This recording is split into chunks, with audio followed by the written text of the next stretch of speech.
ਅੱਜ ਦੀ ਕਹਾਣੀ ਤੁਹਾਡੇ ਲਈ ਲੈ ਕੇ ਆਏ ਹਾਂ ਜਾਨਵਰਾਂ ਦੀ ਬੋਲੀ।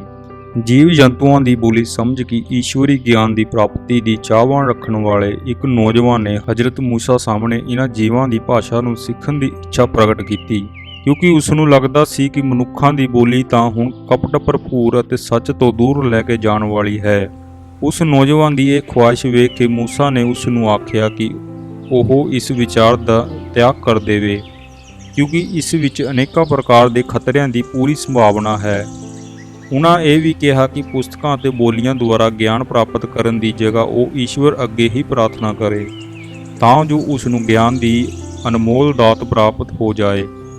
ਪਰ ਜਿਉਂ-ਜਿਉਂ ਹਜ਼ਰਤ ਮੂਸਾ ਉਸ ਨੂੰ ਸਮਝਾਉਂਦੇ ਰਹੇ, ਉਸ ਵਿਅਕਤੀ ਦੀ ਇੱਛਾ ਹੋਰ ਵਧੇਰੇ ਤੀਬਰ ਹੋ ਗਈ ਸੀ। ਉਸ ਨੇ ਬੇਨਤੀ ਕੀਤੀ ਕਿ ਜਿਸ ਸਮੇਂ ਤੋਂ ਆਪ ਨੂੰ ਇਲਾਹੀ ਗਿਆਨ ਦੀ ਪ੍ਰਾਪਤੀ ਹੋਈ ਹੈ, ਕਿਸੇ ਵਸਤੂ ਦਾ ਭੇਦ ਬਿਨਾਂ ਪ੍ਰਗਟ ਹੋਏ ਨਹੀਂ ਰਿਹਾ ਹੈ। ਕਿਸੇ ਨੂੰ ਨਿਰਾਸ਼ ਨਾ ਕਰਨ ਤੁਹਾਡੇ ਕਿਰਪਾਲੂ ਸੁਭਾਅ ਦੇ ਬਿਲਕੁਲ ਵੱਖਰਾ ਗੁਣ ਹੈ। ਤੁਸੀਂ ਈਸ਼ਵਰ ਦੇ ਪ੍ਰਤੀਨਿਧੀ ਹੋ, ਸੋ ਜੇਕਰ ਮੈਨੂੰ ਇਹ ਗਿਆਨ ਪ੍ਰਾਪਤ ਕਰਨ ਲਈ ਤੁਸੀਂ ਰੋਕੋਗੇ ਤਾਂ ਇਸ ਦਾ ਮੈਨੂੰ ਬੜਾ ਦੁੱਖ ਹੋਵੇਗਾ। ਮੂਸਾ ਨੇ ਈਸ਼ਵਰ ਨੂੰ ਪ੍ਰਾਰਥਨਾ ਕੀਤੀ ਕਿ ਹੇ ਪ੍ਰਭੂ, ਇਹ ਮਨੁੱਖ ਸ਼ੈਤਾਨ ਦੇ ਹੱਥਾਂ ਵਿੱਚ ਖੇਡ ਰਿਹਾ ਹੈ। ਜੇ ਮੈਂ ਇਸ ਨੂੰ ਜੀਵ ਜੰਤੂਆਂ ਦੀ ਬੋਲੀ ਦਾ ਗਿਆਨ ਬਖਸ਼ ਦਿੱਤਾ ਤਾਂ ਇਹ ਹੋਰ ਵਧੇਰੇ ਖਤਰਨਾਕ ਹੋ ਸਕਦਾ ਹੈ, ਤੇ ਜੇਕਰ ਮੈਂ ਅਜਿਹਾ ਨਹੀਂ ਕਰਦਾ ਤਾਂ ਇਸ ਦੇ ਦਿਲ ਨੂੰ ਠੇਸ ਪਹੁੰਚੇਗੀ। ਈਸ਼ਵਰ ਦੀ ਆਗਿਆ ਹੋਈ, ਹੇ ਮੂਸਾ, ਤੂੰ ਇਸ ਇਨਸਾਨ ਨੂੰ ਜੀਵਾਂ ਦੀ ਬੋਲੀ ਦਾ ਗਿਆਨ ਜ਼ਰੂਰ ਪ੍ਰਦਾਨ ਕਰ, ਕਿਉਂਕਿ ਅਸੀਂ ਕਿਸੇ ਵੀ ਇਨਸਾਨ ਦੀ ਪ੍ਰਾਰਥਨਾ ਅਸਵੀਕਾਰ ਨਹੀਂ ਕੀਤੀ ਹੈ। ਹਜ਼ਰਤ ਮੂਸਾ ਨੇ ਬੜੀ ਹੀ ਗੰਭੀਰਤਾ ਨਾਲ ਉਸ ਵਿਅਕਤੀ ਨੂੰ ਕਿਹਾ ਕਿ ਤੇਰੀ ਇੱਛਾ ਜ਼ਰੂਰ ਪੂਰੀ ਹੋਵੇਗੀ, ਪਰ ਵਧੀਆ ਗੱਲ ਇਹ ਹੈ ਕਿ ਤੂੰ ਇਸ ਵਿਚਾਰ ਨੂੰ ਆਪਣੇ ਦਿਮਾਗ ਵਿੱਚ ਨਾ ਰਹਿਣ ਦੇ, ਇਸ ਨੂੰ ਕੱਢ ਕੇ ਬਾਹਰ ਸੁੱਟ ਦੇ, ਕਿਉਂਕਿ ਇਹ ਖਿਆਲ ਤੇਰੇ ਮਨ ਅੰਦਰ ਸ਼ੈਤਾਨ ਦੀ ਪ੍ਰੇਰਣਾ ਨਾਲ ਪੈਦਾ ਹੋਇਆ ਹੈ। ਬਿਨਾਂ ਕਿਸੇ ਕਾਰਨ ਕੋਈ ਖਤਰਾ ਪੈਦਾ ਨਾ ਕਰ, ਕਿਉਂਕਿ ਜੀਵਾਂ ਦੀ ਬੋਲੀ ਸਮਝਣ ਨਾਲ ਤੈਨੂੰ ਕਈ ਪ੍ਰਕਾਰ ਦੀ ਸਮੱਸਿਆ ਦਾ ਸਾਹਮਣਾ ਕਰਨਾ ਪੈ ਸਕਦਾ ਹੈ। ਆਦਮੀ ਨੇ ਬੇਨਤੀ ਕੀਤੀ ਕਿ ਹਜ਼ਰਤ, ਜੇਕਰ ਸਾਰੇ ਜੀਵਾਂ ਦੀ ਬੋਲੀ ਦਾ ਗਿਆਨ ਤੁਸੀਂ ਮੈਨੂੰ ਨਹੀਂ ਪ੍ਰਦਾਨ ਕਰਨਾ ਚਾਹੁੰਦੇ ਤਾਂ ਸਿਰਫ ਕੁੱਤੇ ਅਤੇ ਮੁਰਗੇ ਦੀ ਭਾਸ਼ਾ ਦਾ ਗਿਆਨ ਹੀ ਮੈਨੂੰ ਪ੍ਰਦਾਨ ਕਰ ਦਿਓ, ਜਿਹੜੇ ਕਿ ਹਰ ਪਲ ਮੇਰੇ ਘਰ ਅੰਦਰ ਮੇਰੇ ਨਾਲ ਰਹਿੰਦੇ ਹਨ। ਮੇਰੇ ਲਈ ਇੰਨਾ ਗਿਆਨ ਹੀ ਕਾਫੀ ਹੈ। ਹਜ਼ਰਤ ਬੋਲੇ, ਠੀਕ ਹੈ, ਅੱਜ ਤੋਂ ਤੈਨੂੰ ਇਹਨਾਂ ਦੋਵਾਂ ਜੀਵਾਂ ਦੀ ਬੋਲੀ ਨੂੰ ਸਮਝਣ ਵਾਲਾ ਗਿਆਨ ਪ੍ਰਦਾਨ ਕਰ ਦਿੱਤਾ ਗਿਆ ਹੈ। ਅਗਲੇ ਦਿਨ ਸਵੇਰੇ ਹੁੰਦਿਆਂ ਹੀ ਉਹ ਵਿਅਕਤੀ ਆਪਣੇ ਨਵੇਂ ਪ੍ਰਾਪਤ ਹੋਏ ਗਿਆਨ ਨੂੰ ਪਰਖ ਕੇ ਹਿਤ ਆਪਣੇ ਘਰ ਦੇ ਦਰਵਾਜ਼ੇ ਸਾਹਮਣੇ ਖੜਾ ਹੋ ਗਿਆ। ਨੌਕਰਾਣੀ ਨੇ ਖਾਣਾ ਲਿਆ ਕੇ ਜਦੋਂ ਉਸ ਦੇ ਸਾਹਮਣੇ ਰੱਖਿਆ ਤਾਂ ਉਹ ਖਾਣਾ ਖਾਣ ਲੱਗਾ। ਖਾਣਾ ਖਾਂਦੇ ਵਕਤ ਇੱਕ ਰੋਟੀ ਦਾ ਟੁਕੜਾ ਉਸ ਪਾਸੋਂ ਹੇਠਾਂ ਡਿੱਗ ਗਿਆ। ਵਿਅਕਤੀ ਦੇ ਪਾਸ ਹੀ ਬੈਠਾ ਉਸ ਦਾ ਮੁਰਗਾ ਤਾਂ ਇਸ ਦੀ ਉਡੀਕ ਵਿੱਚ ਸੀ, ਸੋ ਉਸ ਨੇ ਬੜੀ ਫੁਰਤੀ ਨਾਲ ਉਸ ਡਿੱਗੇ ਹੋਏ ਟੁਕੜੇ ਨੂੰ ਆਪਣੀ ਚੁੰਝ ਨਾਲ ਉਠਾ ਲਿਆ। ਮੁਰਗੇ ਦੇ ਕੋਲ ਹੀ ਬੈਠਾ ਕੁੱਤਾ ਮੁਰਗੇ ਨੂੰ ਬੋਲਿਆ, ਤੂੰ ਤਾਂ ਕੱਚੀ ਕਣਕ ਦੇ ਦਾਣਿਆਂ ਨੂੰ ਵੀ ਚੁਗ ਸਕਦਾ ਹੈ। ਹੇ ਮੇਰੇ ਮਿੱਤਰ, ਇਹ ਰੋਟੀ ਦਾ ਨਿੱਕਾ ਜਿਹਾ ਟੁਕੜਾ ਅਸਲ ਵਿੱਚ ਮੇਰਾ ਸੀ, ਪਰ ਅਫਸੋਸ ਇਸ ਨੂੰ ਵੀ ਤੂੰ ਚੁੱਕ ਲਿਆ ਹੈ। ਮੁਰਗੇ ਨੇ ਇਹ ਸੁਣ ਕੇ ਕਿਹਾ, ਥੋੜਾ ਸਬਰ ਕਰ ਤੇ ਰੋਟੀ ਦੇ ਇਸ ਟੁਕੜੇ ਦਾ ਦੁੱਖ ਨਾ ਮਨਾ। ਈਸ਼ਵਰ ਤੈਨੂੰ ਇਸ ਤੋਂ ਵਧੀਆ ਭੋਜਨ ਪ੍ਰਦਾਨ ਕਰੇਗਾ।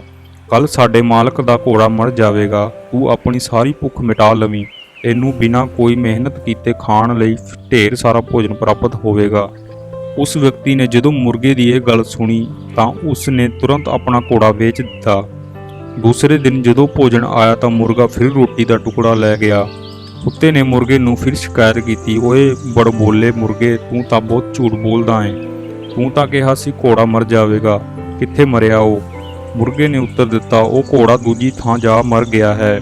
ਆਪਣੇ ਮਾਲਕ ਨੇ ਇਹ ਘੋੜਾ ਮਰਨ ਤੋਂ ਪਹਿਲਾਂ ਹੀ ਵੇਚ ਕੇ ਨੁਕਸਾਨ ਤੋਂ ਖੁਦ ਬਚਾ ਕਰ ਲਿਆ ਹੈ ਤੇ ਆਪਣਾ ਨੁਕਸਾਨ ਕਿਸੇ ਹੋਰ ਦੇ ਸਿਰ ਪਾ ਦਿੱਤਾ ਹੈ। ਪਰ ਤੂੰ ਫਿਕਰ ਨਾ ਕਰ, ਕੱਲ ਉਸ ਦਾ ਊਂਠ ਮਰ ਜਾਵੇਗਾ, ਫਿਰ ਤੂੰ ਰੱਜ ਕੇ ਖਾ ਲਵੀਂ। ਇਹ ਸੁਣ ਕੇ ਉਸ ਵਿਅਕਤੀ ਨੇ ਆਪਣਾ ਊਂਠ ਵੀ ਵੇਚ ਦਿੱਤਾ ਤਾਂ ਇੱਕ ਵਾਰ ਫਿਰ ਆਪਣੇ ਆਪ ਨੂੰ ਨੁਕਸਾਨ ਤੋਂ ਬਚਾ ਲਿਆ। ਕੁੱਤੇ ਨੇ ਫਿਰ ਮੁਰਗੇ ਨੂੰ ਕਿਹਾ, ਉਹ ਝੂਠਾਂ ਦੇ ਬਾਦਸ਼ਾਹ, ਤੂੰ ਹੋਰ ਕਦੋਂ ਤੱਕ ਇਸ ਤਰ੍ਹਾਂ ਝੂਠ ਬੋਲਦਾ ਰਹੇਂਗਾ? ਮੁਰਗੇ ਨੇ ਕਿਹਾ, ਆਪਣੇ ਮਾਲਕ ਨੇ ਆਪਣਾ ਊਂਠ ਵੀ ਵੇਚ ਦਿੱਤਾ, ਪਰ ਹੁਣ ਇਸ ਦਾ ਗੁਲਾਮ ਮਰੇਗਾ। ਫਿਰ ਉਸ ਦੀ ਯਾਦ ਵਿੱਚ ਫਕੀਰਾਂ ਨੂੰ ਰੋਟੀਆਂ ਵੰਡੀਆਂ ਜਾਣਗੀਆਂ ਤੇ ਫਕੀਰਾਂ ਦੇ ਨਾਲ ਹੀ ਕੁੱਤਿਆਂ ਨੂੰ ਖਾਣ ਲਈ ਰੋਟੀਆਂ ਮਿਲ ਜਾਣਗੀਆਂ। ਆਪਣੇ ਗੁਲਾਮ ਦੇ ਮਰ ਜਾਣ ਵਾਲੀ ਗੱਲ ਸੁਣ ਕੇ ਇਸ ਵਿਅਕਤੀ ਨੇ ਆਪਣੇ ਗੁਲਾਮ ਨੂੰ ਵੀ ਵੇਚ ਛੱਡਿਆ ਤੇ ਮੂਹਰੋਂ ਨੁਕਸਾਨ ਤੋਂ ਬਚ ਗਿਆ। ਉਹ ਖੁਸ਼ੀ ਨਾਲ ਝੂਮ ਰਿਹਾ ਸੀ ਤੇ ਵਾਰ-ਵਾਰ ਈਸ਼ਵਰ ਦਾ ਸ਼ੁਕਰਗੁਜ਼ਾਰ ਕਰ ਰਿਹਾ ਸੀ ਕਿ ਉਸ ਨੇ 3 ਵੱਡੀ ਮੁਸੀਬਤਾਂ ਤੋਂ ਉਸ ਨੂੰ ਬਚਾ ਲਿਆ।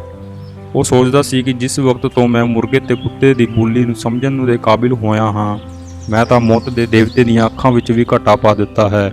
ਚੌਥੇ ਦਿਨ ਨਿਰਾਸ਼ ਹੋ ਕੇ ਮੁਰਗੇ ਨੂੰ ਕਿਹਾ, ਕੁੱਤੇ ਨੇ, ਝੂਠੇ ਤੇ ਬਕਬਕ ਕਰਨ ਵਾਲੇ ਮੁਰਗੇ, ਤੇਰਾ ਇਹ ਛਲ ਕਪਟ ਹੋਰ ਕਿੰਨਾ ਸਮਾਂ ਚੱਲੇਗਾ?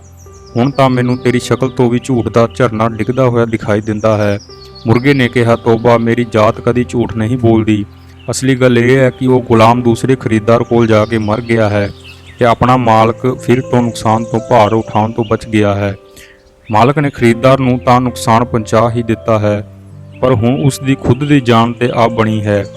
ਕੱਲ ਨੂੰ ਆਪਣਾ ਮਾਲਕ ਖੁਦ ਮਰ ਜਾਵੇਗਾ, ਫਿਰ ਇਸ ਦੇ ਵਾਰਿਸ ਗਾਂ ਦੀ ਕੁਰਬਾਨੀ ਕਰਨਗੇ ਤੇ ਮਾਸ, ਰੋਟੀਆਂ ਆਦਿ ਪਦਾਰਥ ਫਕੀਰਾਂ ਨੂੰ ਵੰਡ ਜਾਣਗੇ।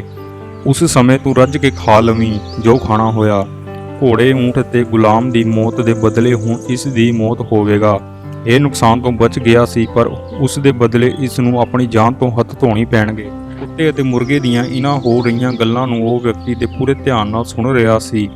ਜਦੋਂ ਆਪਣੀ ਮੌਤ ਦੀ ਖਬਰ ਉਸ ਦੇ ਕੰਨੀ ਪਈ, ਉਹ ਭੱਜਿਆ ਭੱਜਿਆ ਹਜ਼ਰਤ ਮੂਸਾ ਕੋਲ ਗਿਆ ਤੇ ਹਜ਼ਰਤ ਨੂੰ ਮੱਥਾ ਟੇਕਣ ਉਪਰੰਤ ਆਖਣ ਲੱਗਾ, ਹੇ ਖੁਦਾ, ਮੇਰੇ ਤੇ ਰਹਿਮ ਕਰ। ਮੂਸਾ ਆਖਣ ਲੱਗੇ, ਜਾ, ਹੁਣ ਤੂੰ ਖੁਦ ਨੂੰ ਵੇਚ ਕੇ ਤੇ ਆਪਣੇ ਨੁਕਸਾਨ ਤੋਂ ਬਚ ਜਾ। ਤੂੰ ਤਾਂ ਇਸ ਕੰਮ ਵਿੱਚ ਬੜਾ ਹੀ ਨਿਪੁੰਨ ਹੋ ਗਿਆ ਹੈ। ਭਵਿੱਖ ਤੈਨੂੰ ਹੁਣ ਸ਼ੀਸ਼ੇ ਵਾਂਗ ਸਾਫ਼ ਦਿਖਾਈ ਦੇਣ ਲੱਗਾ ਹੈ। ਹੁਣ ਵੀ ਤੂੰ ਆਪਣੀ ਹਾਨੀ ਦੂਸਰਿਆਂ ਦੇ ਸਿਰ ਮੜ ਤੇ ਆਪਣੀਆਂ ਥੈਲੀਆਂ ਧਨ ਦੌਲਤ ਨਾਲ ਭਰ ਲੈ। ਜਿਹੜਾ ਕੁਝ ਤੇਰੇ ਨਾਲ ਕੱਲ ਹੋਵੇਗਾ ਉਹ ਮੈਂ ਅੱਜ ਹੀ ਦੇਖ ਲਿਆ ਹੈ। ਹਜ਼ਰਤ ਦੀ ਇਹ ਗੱਲ ਸੁਣ ਕੇ ਉਹ ਵਿਅਕਤੀ ਜ਼ੋਰ-ਜ਼ੋਰ ਨਾਲ ਰੋਣ ਲੱਗਾ ਤੇ ਆਖਣ ਲੱਗਾ, ਹੇ ਕਿਰਪਾਲੂ ਹਜ਼ਰਤ, ਮੈਨੂੰ ਨਿਰਾਸ਼ ਨਾ ਕਰੋ। ਮੇਰੇ ਤੋਂ ਬਹੁਤ ਵੱਡੀ ਭੁੱਲ ਹੋ ਗਈ ਹੈ। ਕਿਰਪਾ ਕਰਕੇ ਮੇਰੀ ਇਸ ਗਲਤੀ ਨੂੰ ਮਾਫ਼ ਕਰ ਦਿਓ। ਮੂਸਾ ਕਹਿਣ ਲੱਗੇ, ਹੁਣ ਤੀਰ ਕਮਾਨ ਵਿੱਚੋਂ ਬਾਹਰ ਨਿਕਲ ਗਿਆ ਹੈ, ਉਸ ਦਾ ਮੁੜ ਪਰਤਣਾ ਅਸੰਭਵ ਹੈ।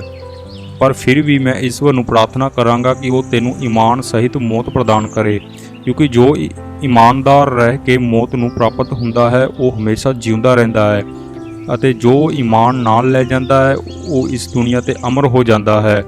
ਉਸੇ ਸਮੇਂ ਉਸ ਵਿਅਕਤੀ ਨੂੰ ਘਬਰਾਹਟ ਹੋਣ ਲੱਗੀ ਤੇ ਦਿਲ ਕਾਲਾ ਪੈਣ ਲੱਗਾ। ਥੋੜੀ ਦੇਰ ਬਾਅਦ ਉਸ ਨੂੰ ਉਲਟੀਆਂ ਲੱਗ ਗਈਆਂ। ਇਹ ਨਿਸ਼ਾਨੀਆਂ ਉਸ ਦੇ ਆਉਣ ਵਾਲੀ ਮੌਤ ਦੀਆਂ ਸਨ। ਉਸ ਨੂੰ 4 ਵਿਅਕਤੀ ਚੁੱਕ ਕੇ ਲੈ ਗਏ। ਉਸ ਸਮੇਂ ਉਹ ਪੂਰੀ ਤਰ੍ਹਾਂ ਬੇਹੋਸ਼ ਸੀ। ਹਜ਼ਰਤ ਮੂਸਾ ਨੇ ਈਸ਼ਵਰ ਨੂੰ ਪ੍ਰਾਰਥਨਾ ਕਰਦਿਆਂ ਕਿਹਾ, ਹੇ ਪ੍ਰਭੂ, ਇਸ ਨੂੰ ਈਮਾਨ ਤੋਂ ਖਾਲੀ ਨਾ ਰੱਖ। ਇਹ ਗੁਸਤਾਖੀ ਇਸ ਨੇ ਗਲਤੀ ਨਾਲ ਕੀਤੀ ਹੈ। ਮੈਂ ਇਸ ਨੂੰ ਬਹੁਤ ਸਮਝਾਇਆ ਸੀ ਕਿ ਇਹ ਗਿਆਨ ਤੇਰੇ ਯੋਗ ਨਹੀਂ ਹੈ, ਪਰ ਇਹ ਮੇਰੀ ਕਹੀ ਗੱਲ ਸਮਝਣ ਤੋਂ ਅਸਮਰਥ ਸੀ। ਈਸ਼ਵਰ ਨੂੰ ਉਸ ਆਦਮੀ ਤੇ ਤਰਸ ਆ ਗਿਆ ਤੇ ਮੂਸਾ ਦੀਆਂ ਦੁਆ ਕਬੂਲ ਹੋ ਗਈ। ਉਹ ਆਦਮੀ ਠੀਕ ਹੋ ਗਿਆ।